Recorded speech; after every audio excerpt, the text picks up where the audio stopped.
When people imagine being a billionaire, they think about mansions, yachts, travel, expensive dinners. But what they don't normally think about is drama. After all, why would there be drama when you can just wave all your problems away with your checkbook? As the great Notorious BIG once said, "Mo money, mo problems." For billionaires Bill Ackman and Carl Icahn, a personal feud broke out over a company called Herbalife, with each investor taking opposing positions on the stock.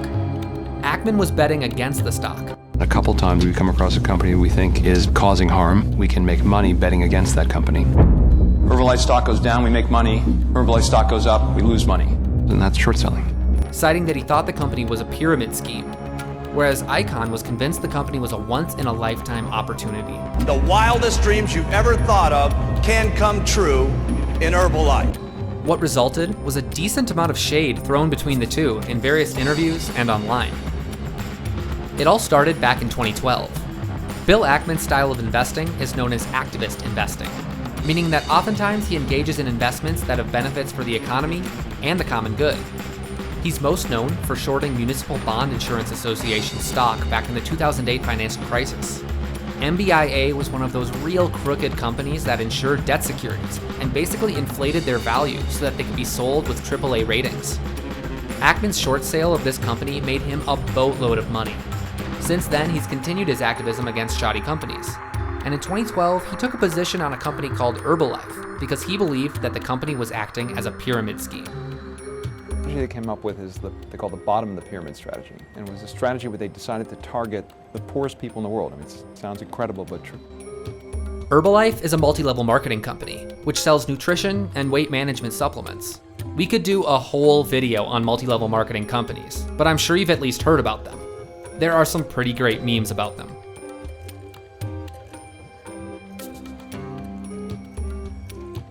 The essence of an MLM company is that they outsource the sales team of their products.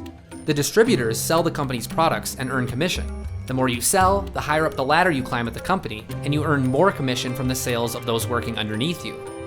The shady part of the deal usually comes when the company actually makes the people selling the product buy it from them. This system ensures that if you stick with the company longer and convince enough people to get on board and purchase starter kits from you, you can start to make money. But for many people, it's just a time and money sink, and they see no return from being involved. So you can see how an MLM company can be described as a pyramid in shape. The person on the top of the organization makes the most, as they're taking commission from everyone beneath them. For each person in the pyramid, they make less than the person above them, and the people on the bottom make the least, and sometimes even lose money. MLMs and pyramid schemes are different in one key way, however. Pyramid schemes typically don't sell any product whatsoever. The product is the program itself. They usually promise their members sky-high returns, and all they need to do is get other people involved. MLMs, on the other hand, are actually selling a product to the general public. The idea is that each individual contributor is a salesman for the product. Many pyramid schemes have masqueraded as multi-level marketing schemes because this distinction is very loose, and the lines between product and the program are sometimes hard to draw. Despite having a somewhat shady business structure, Herbalife is a super successful company. The company has been around since 1980, and only 5 years after it was started, it was already raking in hundreds of millions of dollars. But since its inception, it has consistently run into trouble with the government. The Food and Drug Administration has consistently rebuked the company's claims about the efficacy of their products, especially because the products exist in the strange realm of not a drug, but a supplement or a diet drink. That's a fancy way of saying that the claims they make in their marketing are completely unproven and largely untested. Comedian Tim Minchin had a really funny way of explaining the difference between drugs and supplements. By definition, I begin, alternative medicine, I continue, has either not been proved to work or been proved not to work. Do you know what they call alternative medicine that's been proved to work? Medicine.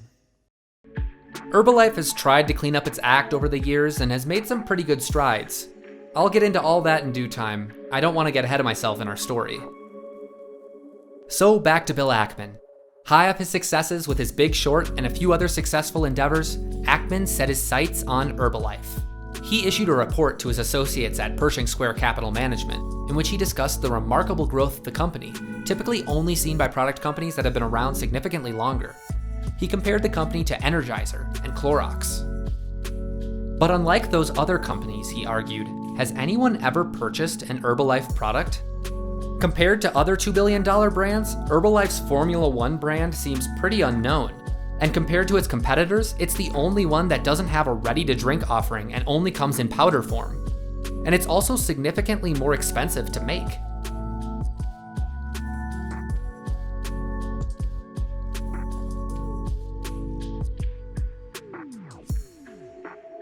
We took those images directly from Ackman's report on the subject, and it's crazy interesting.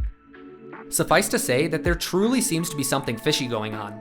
From their remarkably low spend on marketing and research and development to its complete lack of innovation in the space, Ackman brings up some really interesting points that really make you start to scratch your head and think, why is this company valued at the price that it is?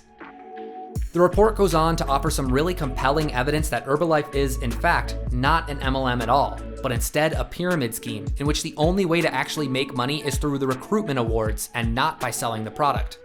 In fact, Ackman claims that the bottom 93% of people involved in the company make a median annual compensation of $0. That's right, no money at all. I've included the report in the description. It's overflowing with really juicy details. So what does this all lead to? The stock is overvalued, and what the company does is highly unethical and possibly illegal. What's an activist investor to do in such a situation? Simple. Short the stock. Short everything that guy has touched. I want $500 million more swaps. A short, simply put, is a bet against a company. I know we're all hyped up against the institutional investors shorting GameStop recently, but historically short sellers have been some of the most honest players in the game. They're the guys who aren't hyping up a stock only to dump it and leave the retail investors holding bags of worthless stock. In the case of Ackman and Herbalife, his crusade was against a company that he believed was actively deceiving investors and the people that they tricked into becoming their distributors.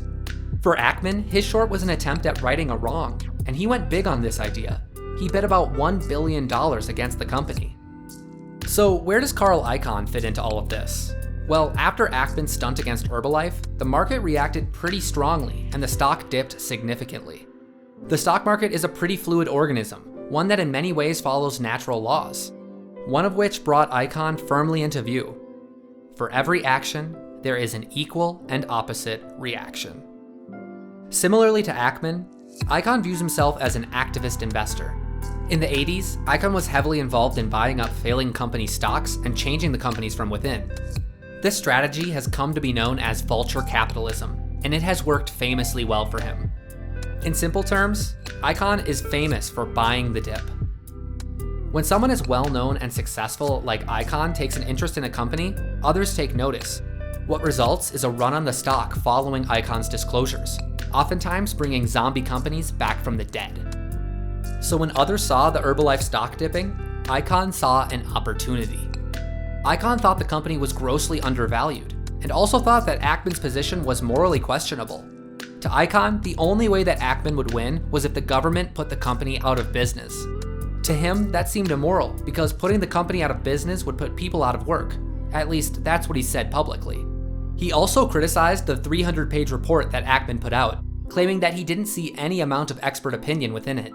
In his opinion, Ackman's PR stunt against Herbalife was a way to publicly denounce a company and profit off the short positions that he held.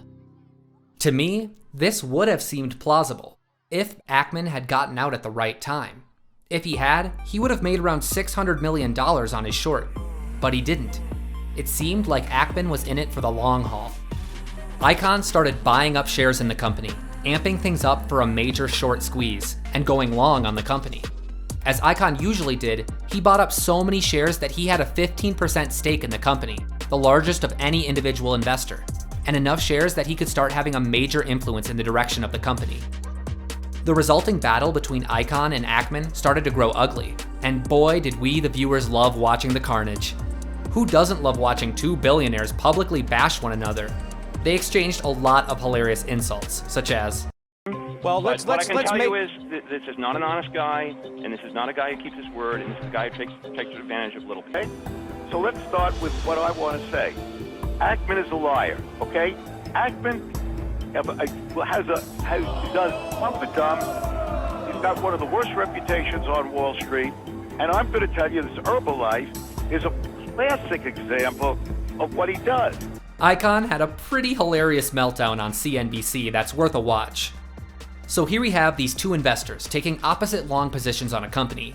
Ackman thinks the company will fail. Icahn wants to take control of the company and help it reach new highs. The battle lasted nearly 6 years.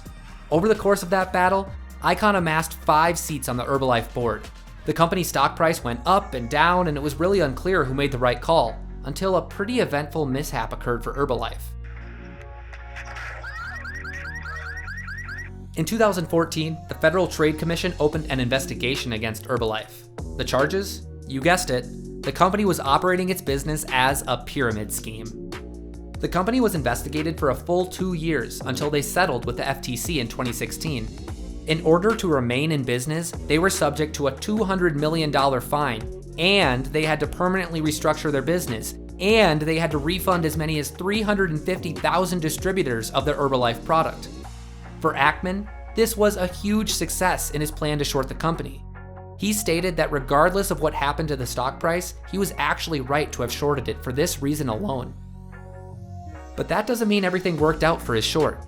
In fact, after the news of the settlement broke, the company's stock actually rose in value, and over that year, rose to an additional 51% in value. Sometimes the stock market just doesn't make a whole lot of sense. Ackman eventually exited his short position and reinvested with a less risky put option against the company. That still didn't work out for him, and in 2018, Ackman exited completely after taking fairly heavy losses for his efforts.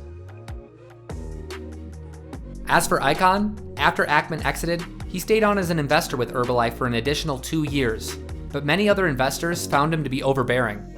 According to one analyst, he, quote, went from being a white knight to being an overhang. In 2021, Icahn made his exit, selling most of his stock. He still owns 6%, but he's given up his board seats. As for their relationship, Icahn and Ackman seem to be on better terms. In many ways, I think they enjoyed giving America a bit of a show. They even appeared jointly on stage for Investor Conference Delivering Alpha, one of the largest conferences of its kind. In the end, whenever there's a winner in the stock market, there has to be a loser too. For Icahn, his long bet in favor of Herbalife panned out. For Ackman, not so much.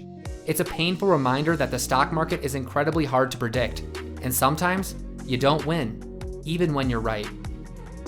Where's Herbalife now?